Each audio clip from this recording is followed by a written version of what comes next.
Ce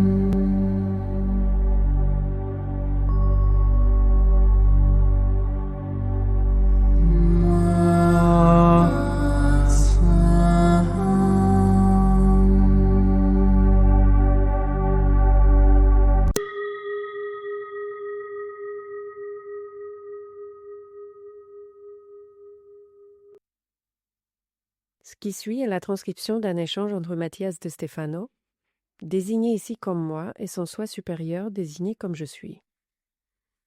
Dans cette capsule, la voix féminine incarnera le moi, tandis que la voix masculine représentera le je suis. Cette conversation, intitulée Peinture, a été réalisée le 12 mai 2021. Qu'est-ce que le foyer pour toi? L'endroit où je me sens heureux. As-tu un foyer? Non.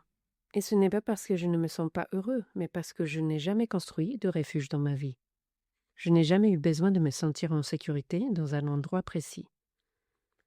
Le seul foyer que j'ai connu dans ma vie, c'était la maison de mon enfance. Je parlais à tous les meubles, aux portes, aux objets de la maison, aux murs, aux ustensiles, au jardin. Tout avait une vie pour moi, et je m'y sentais attachée. Quand j'ai su qu'on allait partir de là, j'ai eu du mal à accepter. Je devais retourner chaque jour à vélo, à la maison, d'où on avait déménagé.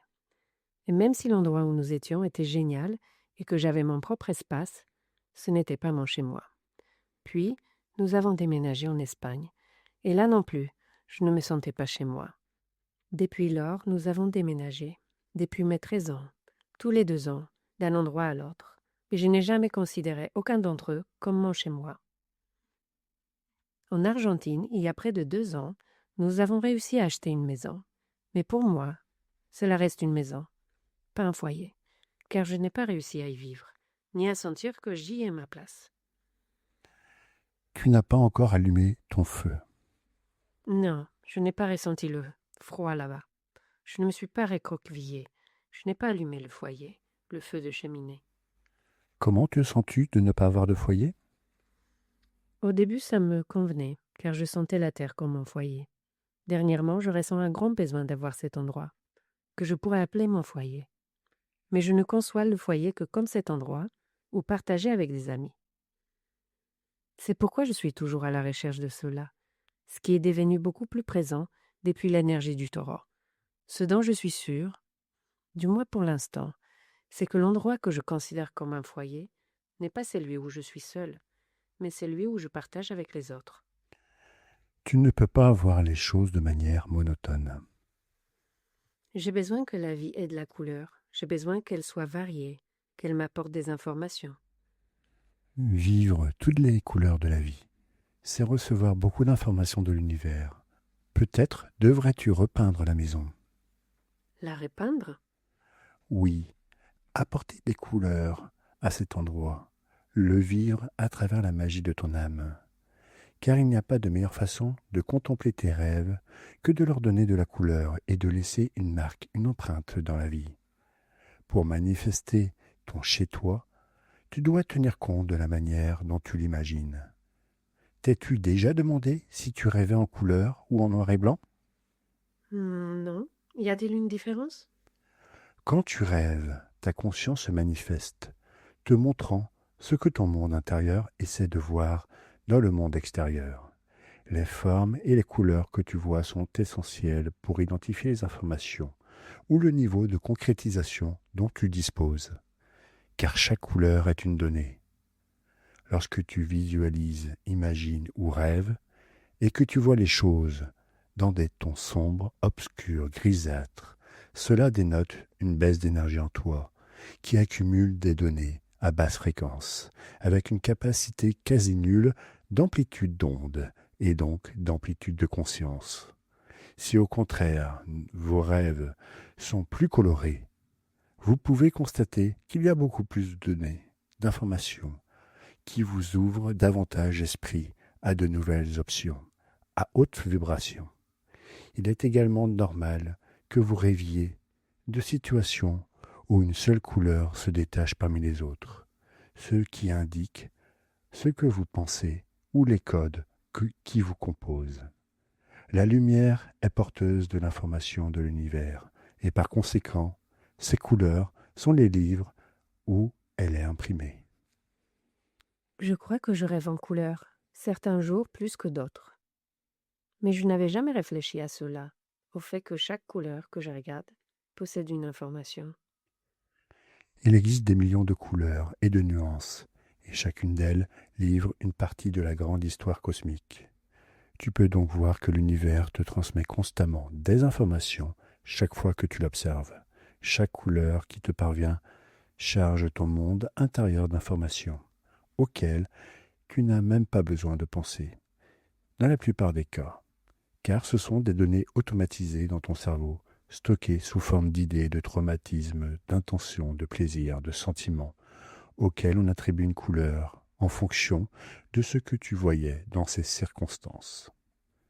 La raison pour laquelle, souvent, lorsqu'on parle d'histoires passées et tristes, le cinéma utilise le recours aux images en noir et blanc ou sépia. C'est parce que les informations de basse vibration s'enregistrent dans des couleurs de basse fréquence. C'est logique. Donc, être en haute fréquence impliquerait de voir plus de couleurs. Oui, ce qui se passe dans le monde des rêves se produit également dans la vision du monde extérieur. Les couleurs que tu perçois sont liées à ton niveau de compréhension et d'ouverture. Ce qui fait que tu perçois certaines couleurs plus que d'autres, ou plus brillantes, ou plus ternes. Les couleurs sont comme un langage de lumière, ce qui signifie qu'elles s'assimilent au langage verbal. Par exemple, si tu pars en vacances dans un lieu très touristique, où il y a des gens du monde entier dans les rues, tu entendras plusieurs langues, mais tu comprendras sûrement ce que disent certains dans 2 ou 3 langues. Tu pourras peut-être identifier 5 langues, même si tu ne comprends pas ce qu'ils disent. Mais pour beaucoup d'autres, tu ne sauras ni les identifier, ni d'où elles viennent. Bien sûr, ça arrive sur les Ramblas à Barcelone, par exemple, où il m'arrivait en marchant d'identifier des conversations en espagnol, en catalan, en anglais, en portugais et un peu d'italien. Et je pouvais reconnaître le français, le russe, le chinois, le roumain et l'allemand, même si je ne comprenais pas ce qu'ils disaient. Puis, il y avait d'autres langues dont il était impossible d'identifier l'origine, comme les langues nordiques, ou même de comprendre de quelle partie du monde elles provenaient. C'est ce qui se passe avec le langage des couleurs. Normalement, nous comprenons le langage du rouge, du marron, de l'orange, du jaune, du vert, du bleu, du violet, du blanc et du noir. Mais quand on commence à voir d'autres couleurs comme le cyan, le fuchsia, le magenta, l'acajou, le corail, le saphir, elles deviennent plus difficiles à identifier. Dans la palette de couleurs, chaque degré d'obscurité ou de clarté identifie une gamme de couleurs distinctes, et chacune d'entre elles peut se combiner avec d'autres couleurs pour en générer de nouvelles, dans différentes nuances. C'est pourquoi en design, les couleurs n'ont plus de nom, ils sont répertoriés sous forme de code. C'est comme une bibliothèque de lumière. La lumière est le produit de la haute vibration des ondes qui traversent la constante du temps et de l'espace. Les particules photoniques se déplacent à travers ces ondes à grande vitesse, en spirale, à travers tout le cosmos, émises par le rayonnement des étoiles lors de la combustion de la réaction chimique entre les composants astraux, tels que l'hydrogène et l'hélium, dans le cas de notre Soleil. Les ondes se déplacent dans différents spectres de haute et basse fréquence, et ce faisant, elles traversent au moins 7 niveaux. Quels sont-ils? Les niveaux sont mesurés en longueur d'onde, c'est-à-dire qu'ils sont divisés en fonction du nombre de nanomètres entre les crêtes d'une onde. Pour que tu comprennes, ce serait comme mesurer le nombre de petits traits qu'il faut à une particule pour passer au petit trait du dessus, et cela se répète. Ici, par exemple, nous sommes passés d'une basse fréquence à une haute fréquence, car les premiers ont besoin d'environ 6 traits pour atteindre le niveau suivant, tandis qu'à la fin, un seul suffit. Les 7 étapes de ce spectre de longueur d'onde s'appellent, de la plus courte à la plus longue, ondes radio, micro-ondes, infrarouges, spectre visible, ultraviolet, rayons X et rayons gamma. Au sein du spectre visible se trouvent les couleurs que nous sommes capables de voir, c'est-à-dire les différentes longueurs d'onde de la lumière blanche qui nous permettent d'en percevoir les facettes, allant de l'infrarouge à l'ultraviolet. Toutes les couleurs que nous voyons. En prenant l'exemple des petites rayures, chacune mesurant 1 nanomètre, il te faudra 700 rayures par longueur d'onde pour voir la couleur rouge, 600 pour l'orange, 580 pour le jaune, 550 pour le vert, 475 pour le cyan, 450 pour le bleu, 400 pour le violet. Et entre ces quantités, tu découvriras toutes les autres. Mais si les couleurs sont visibles grâce à l'effet de rebond des particules et des ondes lumineuses contre les particules des objets, ce que je ne comprends pas, c'est comment les crayons peuvent avoir des couleurs différentes et ne pas refléter la même couleur s'ils sont exposés à la même lumière. Cela est dû aux pigments. Dans la nature, les couleurs primaires proviennent de structures naturelles présentes dans les minéraux, les plantes et les animaux qui, dans leur structure moléculaire, possèdent une configuration spécifique qui réfléchit un spectre d'ondes particulier, ce qui les a aidés à évoluer ou à capter davantage d'énergie. Ces pigments sont extraits de ces éléments qui, lorsqu'ils sont combinés, réfléchissent la lumière de la manière attendue. Oh, je comprends. C'est de là que vient le mot peinture, de pigment, issu du latin pictare, qui trouve son origine dans l'indo-européen peic, signifiant déchirer, marcher, couper, faisant allusion à l'acte de broyer des éléments naturels ou des murs sur lesquels appliquer les mélanges broyés qui brillaient des couleurs. Waouh, intéressant. C'est de là que naît l'art rupestre. C'est exact, l'art de peindre en déchirant des pierres et des éléments. La lumière blanche peut être décomposée en toutes les couleurs du spectre visible à l'aide d'un prisme qui disperse et réfracte la lumière. Dans la nature, cette décomposition crée l'arc-en-ciel. En peinture, en graphisme, en photographie, dans l'imprimerie et à la télévision, on applique certaines règles de base pour combiner les couleurs entre les effets de lumière et les pigments. La couleur noire peut être produite en combinant les couleurs de lumière secondaire. Cyan, vert et bleu, magenta, bleu et rouge, jaune, rouge et vert. Et pour générer le blanc, il faut combiner les couleurs de lumière primaire, rouge, vert et bleu. Les couleurs de lumière secondaire soustraient la lumière, tandis que les premières ajoutent l'absorption de la lumière. Et les pigments? Il se passe quelque chose de similaire avec les couleurs pigmentaires, sauf que leurs primaires sont le jaune, le rouge et le bleu, et que les secondaires sont le vert, le jaune et l'orange. La combinaison des primaires et des secondaires génère les autres couleurs. La combinaison des 3 primaires produit également le blanc, tandis que la combinaison des 3 secondaires produit le noir. Ce sont des choses qu'on apprend normalement dans les premiers cours de dessin à l'école. Et c'est là qu'intervient l'éducation, exactement.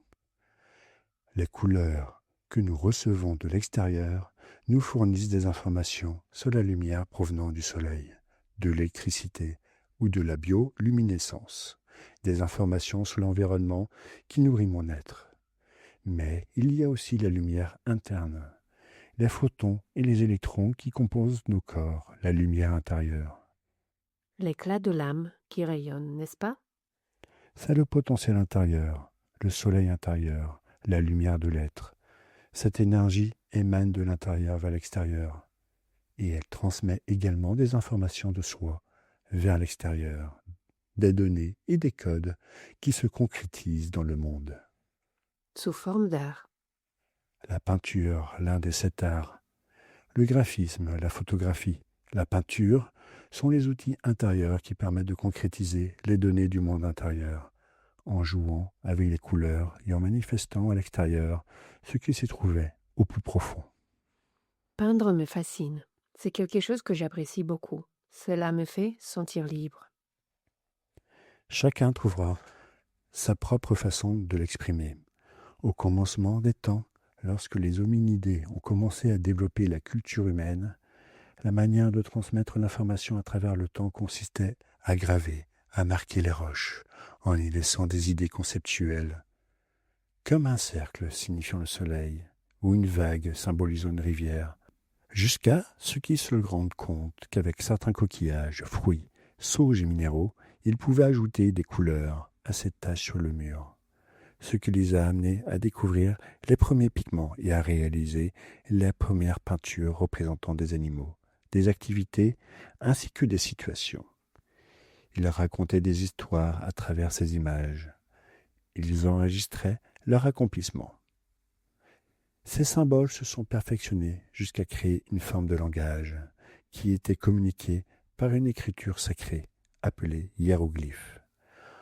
On interprète généralement les hiéroglyphes comme propres à l'Égypte, mais ce n'est pas le cas, car de nombreuses cultures des Amériques, d'Europe, d'Asie et du Moyen-Orient, ainsi qu'en Afrique bien sûr, utilisaient ce type d'écriture sur les murs, colorés avec des pigments.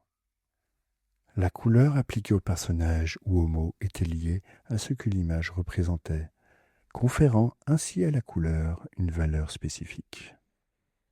Par exemple, le bleu pour le ciel et l'eau, le rouge pour la terre, le vert pour les plantes, le jaune pour le soleil.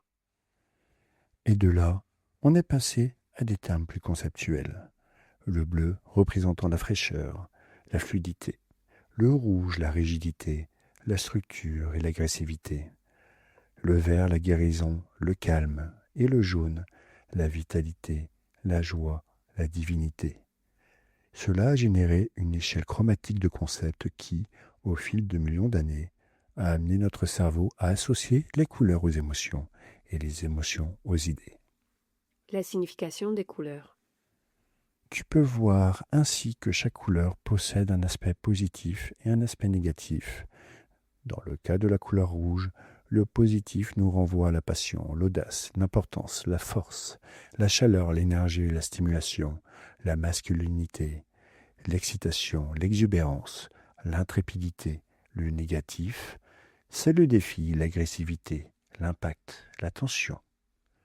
Pour le jaune, le positif, bonheur, amitié, avertissement, optimisme, chaleur, vitesse, gentillesse, estime de soi, extraversion. Le négatif, anxiété, irrationalité, fragilité, peur. Pour l'orange, le positif, énergie, vitalité, plaisir, sécurité, espièglerie, chaleur, confort, nourriture.